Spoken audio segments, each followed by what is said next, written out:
Hello and welcome to another video by 1960s and 70s Chronicles of a Golden Era. This one is going to describe briefly one aspect of the education involved in the culture of the 1960s and 70s. I've described a few times on Chronicles how the culture of the times, particularly the music, was more than just entertainment, it was education and provoked thinking and ideas, debate and discussion on deep issues like politics, philosophy, and social conditions, social commentary. This is one aspect of that, and it's going to deal with the influence of Indian culture and philosophy on Western society during the 1960s and 70s. Now, this is very important because up until the social and cultural revolution of the 1960s, Western culture had really been entrenched and stultified, I'd say, into a very materialist point of view, a very materialist paradigm, ever since the post-Enlightenment age, going back to, say, the 1800s. Every aspect of Western society, really, science, philosophy, religion, was entrenched in a materialist way of thinking. Now, this was one of the things that was challenged by the 1960s and 70s social and cultural revolution. And that meant exploring other philosophies, other ways of seeing reality and trying to understand higher and, it was supposed, better and clearer understandings of what reality actually is and how it should be understood. Now, I'm going to make, as a beginning to this, actually not the Beatles, but I'm going to go back a couple of years before that, before the Beatles first went to India, to 1964, and maverick beatnik jazzman Tony Scott, who had spent time in Japan studying Zen Buddhism, and in 1964 released an album which hybridized Western jazz with traditional Japanese music and was inspired by Zen Buddhism and meditation. The same year, 1964, Ravi Shankar, the Indian music maestro, released the album Portrait of a Genius. In 1967, Ravi Shankar opened a music school in Los Angeles, and this is where George Harrison was first introduced to Ravi Shankar. George Harrison was extremely impressed. He had said in the past, he's on record as saying that by the time he was in his early 20s, he had everything that material living could offer. Wealth, the adoration of women, international fame, he had everything. And yet he still felt empty. He was asking himself, is this what life is all about? This is it. This is all. It was by meeting Ravi Shankar that opened his eyes to new possibilities. 1968, George Harrison, the rest of the Beatles, along with Donovan, went to India to meet Maharishi and spend some time there. Now, for the rest of the Beatles, it didn't have quite such a lasting impact on their lives, but it did for George Harrison. And George Harrison's music became very inspired by the following, the Hare Krishna branch of the Hindu faith. Now, from that, a lot of Western musical artists in the 1960s and 70s started to explore these ideas and to use Indian musical culture in their work. For example, the Beatles, of course, also the Rolling Stones, the Moody Blues. And I think, having researched, I think actually the first reference to the Hare Krishna mantra ever used on a Western record was by Tyrannosaurus Rex on the album My People Were Fair, a track called Frowning Atahualpa.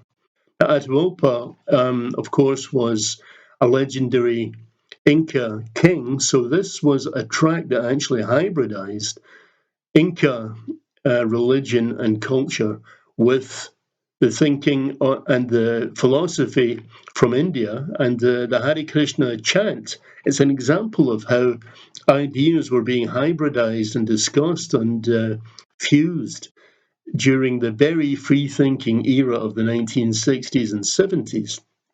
Now, to explain the move away from materialism to explore other ideas, I'm going to refer to the Om symbol, which became a very identifiable, they'll say hippie or 1960s and 70s cultural symbol in the West once the ideas of Indian philosophy and culture started to become important in the West. Now, Om. Om is a sound. It's a character from the Indian religious language Sanskrit. And the idea behind it, and this is brief, but the idea behind it is that the universe is non-material. True existence is non-material. And the non-material essence of the universe is basically comes down to sound, the vibration of atoms, which atoms themselves are not material, but the vibration they make and the sound they make makes the sound Om, which is symbolized by this Sanskrit character. And by intoning Om during meditation,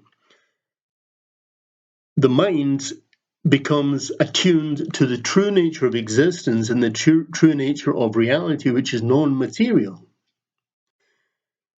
This is Upanishadic teaching from around 2,500 years ago. Now, interestingly, it has become more or less confirmed by Western science, which has identified the atomic structure of matter and the subatomic structure of matter, which is essentially energy, which is not a material substance. So this is very brief and very much an overview. But the idea was that if we can overcome our attachment to matter and to our material bodies and attune ourselves to our mental state or spiritual state, which is the true state, the non-material state of reality, then we would overcome our attachment to matter and realize, to use the Hindu term, moksha, which is liberation from our enslavement to material existence and our desire to continue this material existence. Now, part of the schema has it that matter is an illusion. We are deluded. This is the teaching known as Maya. Maya means our empirical senses, far from informing us, which is what we are taught in Western thinking. Our empirical senses delude us into believing in matter as the true state of existence. Now, our empirical senses essentially are a second generation byproduct because the non-material true nature of existence, the spiritual nature, the immaterial nature, gives rise to the appearance of matter, and matter gives rise to everything in it, including us, including our material senses. And it's by believing the information accrued by our material senses, which is entirely material information, that deludes us into believing that the material world, the material existence, is true existence. But ironically, we require our mind to rationalize and philosophize and make any sense of material information, and yet we subordinate our minds to material information. If we can get over that and realize that our empirical senses are a second generation byproduct, a byproduct of matter, which is a byproduct of immaterial existence.